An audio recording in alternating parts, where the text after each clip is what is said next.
The Dallas Cowboys present Eye on the Draft, presented by Essilor. See more, do more. Welcome into our Eye on the Draft series, where you will get quick recaps over a variety of positions and players the Dallas Cowboys could have their eye on for the draft this April. I'm Danny Sarek alongside DallasCowboys.com reporter and our draft analyst, Dave Hellman. I love the way that sounds. Hey, Danny. Hi, Dave. You are very important here when it comes to the draft world for the Dallas Cowboys. All that, but thank you. This is a loaded wide receivers class, including Texas native Devin Duvernay from the University of Texas. Dave, what do you like about Duvernay? Well, what do I like about him? It's real basic at the start. He's always open, Danny. He's constantly open, caught 106 passes for the Texas Longhorns. Really a bright spot of their offense in 2019.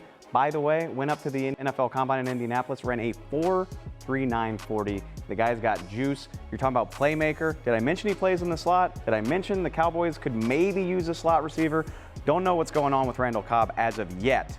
But if you are looking for a guy that can line up in the slot, catch a lot of passes, get open, and he's got that big play speed, there's a lot to like about this guy. It sounds like it. You briefly just touched on Randall Cobb, who is one of the many free agents the Dallas Cowboys have this offseason that they will have to figure out if they're going to have a spot on this team or if they're going to let them walk away. Another major wide receiver who's in that free agency area is their top receiver, Amari Cooper. Yeah. The Cowboys still have Michael Gallup, who will be in year 3 of his rookie contract, who already made leaps and bounds into year 2. However, since the Cowboys do not have anything set yet with Amari or with Randall, where do you realistically see them drafting a wide receiver? Well, so it's always going to be subject to change, right? We don't know what's going to happen with Amari Cooper. We don't know what's going to happen with Randall Cobb. The Cowboys say it's a goal of theirs to get both back. I think that changes your priority. Obviously, if you don't have either, you could be talking about drafting one in the first round. Having said that, I think one or both of those guys will be back. That's what makes Devin Duvernay so interesting to me. This is a loaded receiver class. He's a hell of a player.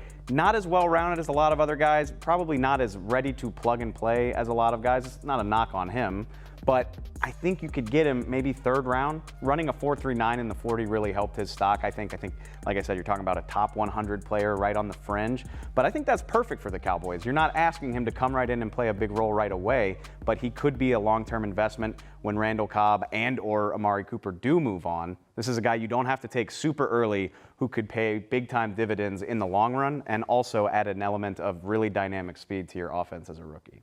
The Dallas Cowboys have the 17th pick, and be sure to stay tuned to DallasCowboys.com for more player profiles from Eye on the Draft.